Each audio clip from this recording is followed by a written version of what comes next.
Hello students, today we will start a new chapter alternating current 4.2 and our first topic is alternating current. Student, what is alternating current? Student, current दो तरह के होते हैं, एक है direct current, एक है अल्टरनेटिंग करंट. डायरेक्ट करंट क्या होता है? स्टूडेंट, डायरेक्ट करंट में जो एम्पलीट्यूड है करंट का टाइम के साथ वो वेरी नहीं करता, जबकि अल्टरनेटिंग करंट में एम्पलीट्यूड टाइम के साथ चेंज कर जाता है और उसकी जो डायरेक्शन है वो पीरियोडिकली रिवर्स करती है. डायरेक्शन मीन्स उसकी पोलैरिटी, कभी वो प्लस होगा कभी वो माइनस होगा after equal interval of time. Hence you can define alternating current. It is the current whose amplitude changes with time and direction reverses periodically. Okay student, so you can write it is the current whose amplitude changes with time. It is the current whose amplitude changes with time, whose amplitude changes with time, जिसका amplitude time के साथ change करता है, changes with time,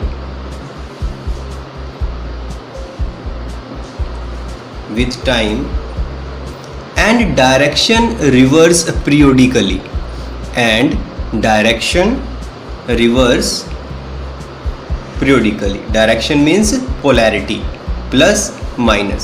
student, जो हमारे घरों में current आता है वो होता है अल्टरनेटिंग करंट, और अल्टरनेटिंग करंट का सोर्स होता है एसी जनरेटर. नाउ इसके ग्राफ की अगर बात करें तो सपोज यहाँ पर हम करंट को शो कर रहे हैं वाई एक्सिस में. This is current, this is the direction of current, and this is the time axis. ये ज़ीरो करंट होगा यहाँ पर. ना अब टाइम के साथ अल्टरनेटिव करंट का एम्पलीट्यूड कभी इंक्रीज़ करेगा कभी डिक्रीज़ करेगा. तो किस तरह से एक ग्राफ बनाया जा सकता है? यहाँ पर ये after equal interval of time, ये इक्वल इंटरवल्स मैंने टाइम के बनाए हैं, तो इसी इंटरवल के अंदर ये अपने पोलैरिटी को भी अपनी डायरेक्शन को भी चेंज करेगा. पहले टाइम के साथ ये इंक्रीज़ कर रहा है, तो इस तरह से ये इंक्रीज़ कर रहा है, इंक्रीज़ करेगा, फिर अपनी मैक्सिमम वैल्यू तक पहुंचेगा. उसके बाद इसकी डायरेक्शन रिवर्स होनी स्टार्ट हो जाएगी, डिक्रीज़ होना मैग्नीट्यूड अभी स्टार्ट हुआ है. एम्पलीट्यूड या मैग्नीट्यूड बोल सकते हो. एम्पलीट्यूड चेंज कर रहा है, पहले वो इंक्रीज़ हो रहा है, फिर वो डिक्रीज़ हो रहा है मैक्सिमम जाने के बाद, और यहाँ पर ये अपनी डायरेक्शन को रिवर्स कर रहा है. यहाँ पर इसकी डायरेक्शन रिवर्स हो रही है, एम्पलीट्यूड फिर इंक्रीज़ हो रहा है नेगेटिव में, इसी तरह फिर एम्पलीट्यूड घट रहा है. तो स्टूडेंट, इस तरह से ये ग्राफ आगे की तरफ चलता चल जाएगा. तो you can say amplitude changes with time, this time is half cycle and this is the complete cycle, जिसके बाद ये अपने आप को रिपीट करेगा. सो स्टूडेंट, ये करंट अपने एम्पलीट्यूड को टाइम के साथ चेंज कर रहा है और उसकी जो डायरेक्शन है वो डायरेक्शन रिवर्स हो रही है. Direction reverses periodically, that is after equal interval of time ये अपने आप को रिवर्स करता है. सो this is the alternating current, इसे आप अल्टरनेटिंग करंट बोलते हो. तो जो इसकी मैक्सिमम वैल्यू की हम बात कर रहे थे, यहाँ तक की जो वैल्यू है, इसे आप बोलते हो peak value of AC. This is the peak value, this is the peak value, और इसे डिनोट किया जाएगा I nought say. This is the peak value, this is the peak value of the alternating current I nought. Okay student, this is the peak value. Let consider कर लेते हैं. Let us consider I nought which is the peak value of AC. Let I nought is the peak value of AC, peak value of AC.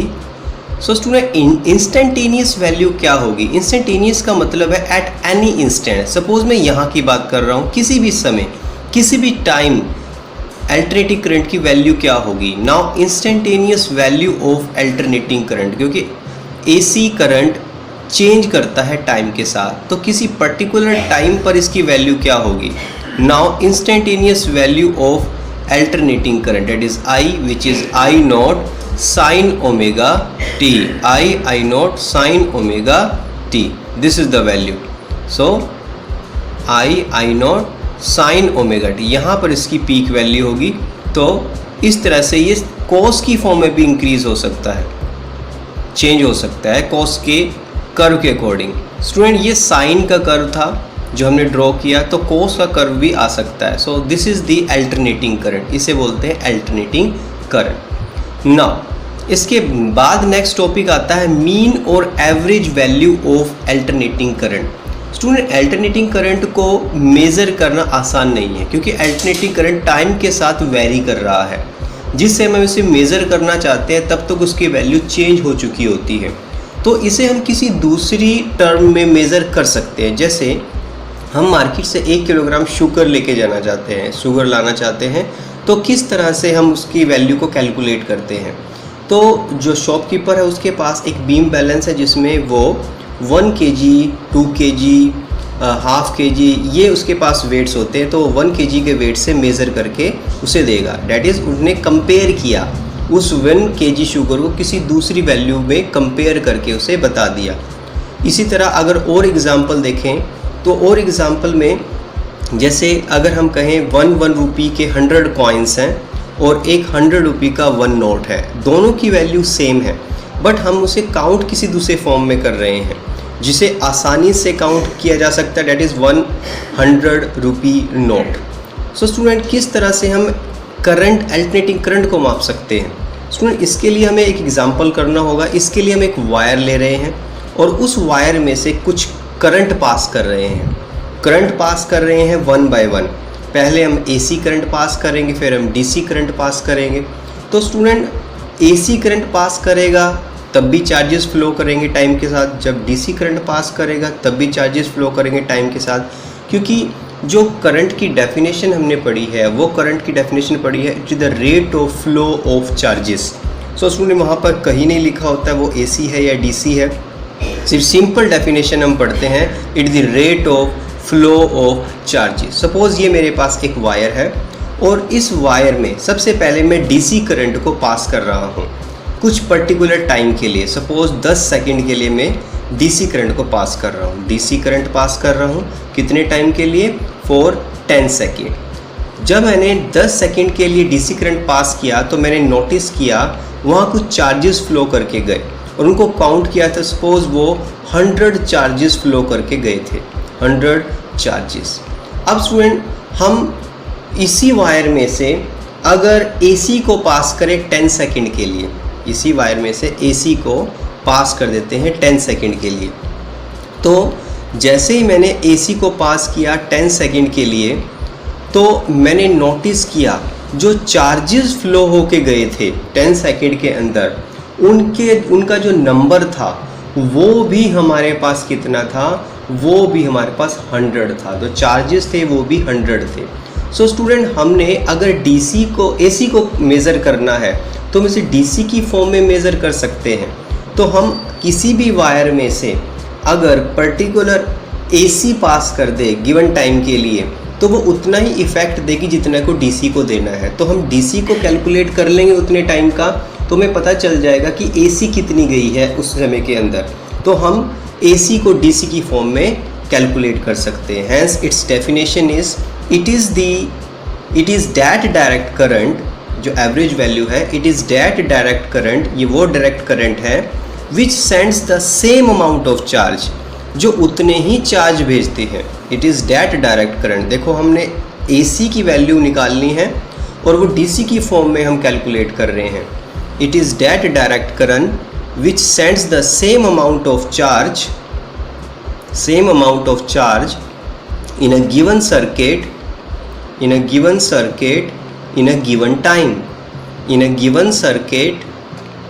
given time और student हम time भी half cycle ले रहे हैं, हम complete cycle नहीं लेंगे, half cycle में लेंगे हम इसे, क्योंकि जो हाफ साइकिल है उसमें जितना हाफ साइकिल में प्लस का चार्ज जाएगा उतना ही हाफ में माइनस जाएगा, दोनों को प्लस करेंगे तो ज़ीरो हो जाएगा, तो एवरेज ज़ीरो आ जाता है, इसलिए हम इसको हाफ लेते हैं। It is that direct current which send the same amount of charge in a given circuit in a given time as sent by AC as sent by AC in same circuit and in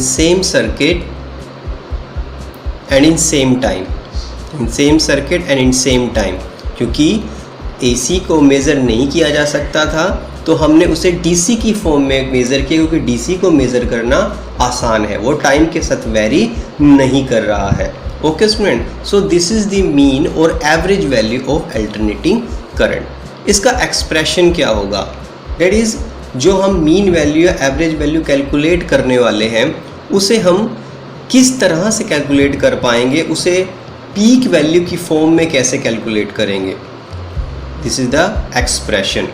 student सबसे पहले हम क्या करेंगे, पहले ये देखेंगे AC current ने given time के अंदर कितने चार्जेस पास किए, और फिर हम फाइंड करेंगे DC करंट जो हम मीन वैल्यू मान रहे हैं, DC करंट ने कितने चार्ज पास किए, और दोनों चार्जेस को इक्वल कर देंगे, जो कि एज पर द डेफिनेशन हमने अभी पढ़ा। लेट I क्या है, I अल्टरनेटिंग करंट है flowing in the circuit at any time, alternating current flowing in the circuit at any time, so it is instantaneous value, इसे आप instantaneous value बोल सकते हो, alternating current flowing in the circuit at any time। now अब हम कुछ time का कुछ चार्ज कैलकुलेट कर लेते हैं। सपोज मैं DQ चार्ज सेंड करता हूँ DT टाइम के अंदर, मुझे वैसे टोटल टाइम के लिए मतलब हाफ साइकिल के लिए फाइंड करना है चार्ज, बट अभी कंसीडर कर रहा हूँ DQ वो चार्ज है जो भेजा गया है DT टाइम के अंदर। DQ is the charge sent in time DT। First of all definition of the current, तो definition according to the definition current is the rate of flow of charge, that is DQ by DT। तो यहाँ से हम DQ की value बना सकते हैं, क्योंकि हमें DQ के लिए सॉल्व करना है, विच is I into DT, cross multiply करेंगे I dt। स्टूडेंट यहाँ पर I इंस्टेंटेनियस वैल्यू, इसकी वैल्यू हम पहले पढ़ चुके हैं, विच is I nought sine omega T. So student I nought sine omega T की फॉर्म में इसे लिखा जा सकता है। I की जगह लिख सकते हो I nought sine omega T, okay. और हमारा फाइनल फॉर्मूला क्या बना DQ के लिए, और DQ which is I nought sine omega t into DT। Okay, now we have to calculate the total charge sent. अब टोटल चार्ज सेंट कैसा है, क्योंकि DQ तो DT टाइम के अंदर आया है, तो हमें complete half cycle direct current we sent the same amount of charge in the given circuit a given time which is half cycle, क्योंकि हाफ साइकिल ही लेनी है, और हाफ साइकिल का टाइम होता है T/2, capital T/2, complete cycle के time का हाफ। तो हमें इंटीग्रेशन करके टोटल चार्ज कैलकुलेट करना होगा। टोटल चार्ज सेंट लिमिट रहेगी इंटीग्रेशन की 0 से T/2 bye integration. Okay, now DQ का इंटीग्रेशन करें तो टोटल चार्ज आ जाएगा विच इज़ Q। अब यहाँ पर I नॉट कॉन्स्टेंट है, इसे बाहर निकाला जाएगा, क्योंकि इंटीग्रेशन वो होगा जो टाइम के साथ वेरी करेगा, जिसके साथ टाइम है sine omega t into DT, और लिमिट है 0 से लेकर T/2, 0 to T/2। Okay, now student sine का इंटीग्रेशन होगा minus cos, so Q which is I nought sine का इंटीग्रेशन, क्योंकि यहाँ ओमेगा टी लगा है तो इसका बनेगा माइनस कोस ओमेगा टी, साथ में वेरिएबल के साथ कांस्टेंट ओमेगा लगा है तो वो ओमेगा नीचे आ जाएगा, डिवाइड बाय ओमेगा, और साथ लगा देंगे इसकी लिमिट 0 से T/2। ना माइनस निशान बाहर आ सकता है, ओमेगा बाहर आ जाएगा, minus I naught upon omega minus cos omega t, limit साथ में लगाएं t/2, upper limit lower limit 0। Now putting the limits, limit put करें तो क्या आएगा, Q which is minus I naught upon omega with minus. Now सुन, एक बार t की जगह कैपिटल T/2 आएगा, दिस वन यहाँ पर कैपिटल T/2 आ जाएगा, और एक बार आएगा स्मॉल t की जगह 0, तो ये सारी वैल्यू 0, तो कोस 0 डिग्री हो जाएगा, this is cos 0। Okay, cos 0। Student, यहाँ पर जो ओमेगा है, ओमेगा को आप लिख सकते हो, अभी यहाँ पर सेम एज इट इज़ आएगा पहले, which is minus I naught upon omega, और यहाँ पर आ जाएगा आपका कोस 2 pi by T into T/2 minus 1, कोस 0 हो जाएगा 1। ओके, सो स्टूडेंट, हमने क्या वैल्यू पुट की है, हमने लिखा है ओमेगा की जगह 2 पाई बाई टी, ओमेगा की वैल्यू है 2 pi by T. Also cos 0 degree की वैल्यू हमने ली है 1, जो कि 1 होती है। Also cos 0 degree which is 1, और यहाँ पर क्या कैंसिल हो रहा है, t से t कैंसिल हो रहा है, और 2 से 2 कैंसिल हो रहा है, 2 से 2 कैंसिल हो जाएगा, तो यहाँ बचेगा कोस पाई। तो कोस पाई की वैल्यू क्या होगी स्टूडेंट, कोस पाई की वैल्यू होती है -1, डेट इज़ कोस 180 की वैल्यू होगी -1, तो यहाँ पर -1 वैल्यू पुट कर देंगे। Now Q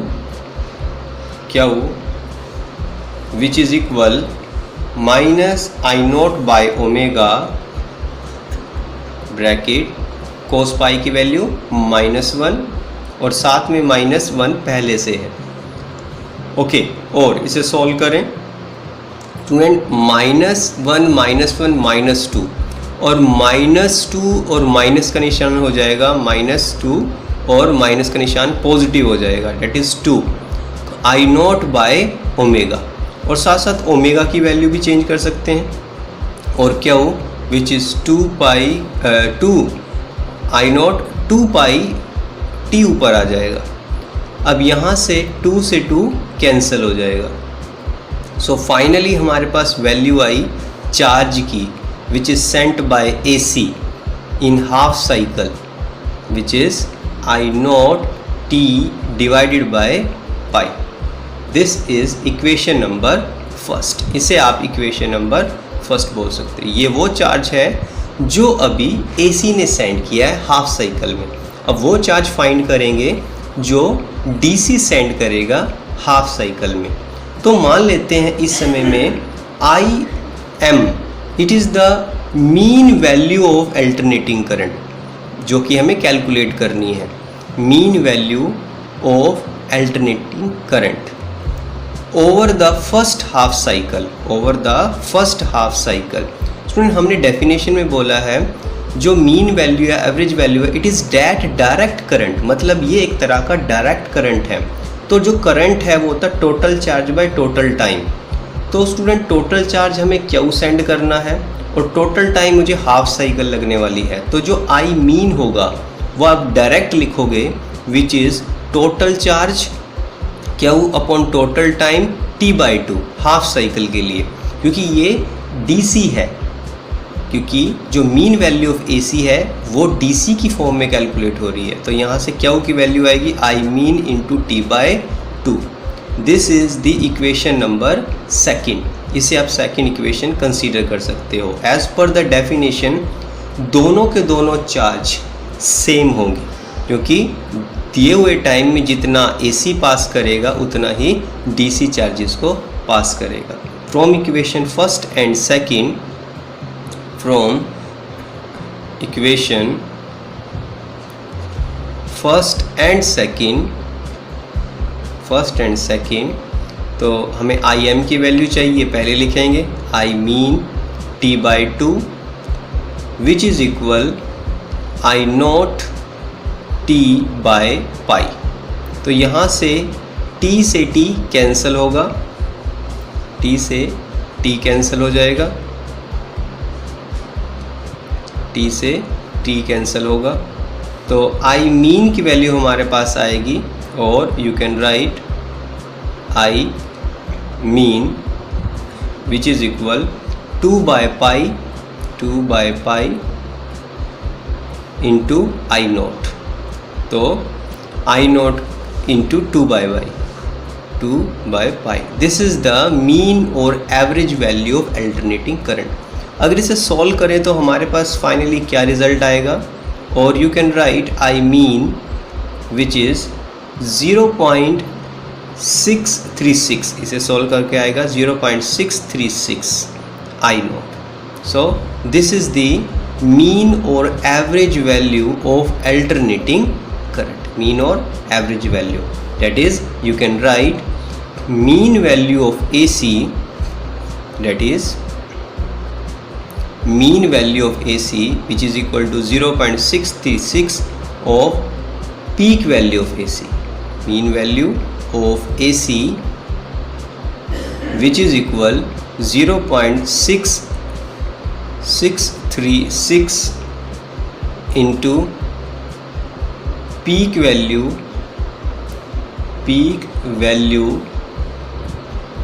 of AC. Okay students, so this is our concept, mean or average value of alternating current. So student, this is our today's topic, which was mean or average value of alternating current. It's an important concept. Thank you very much.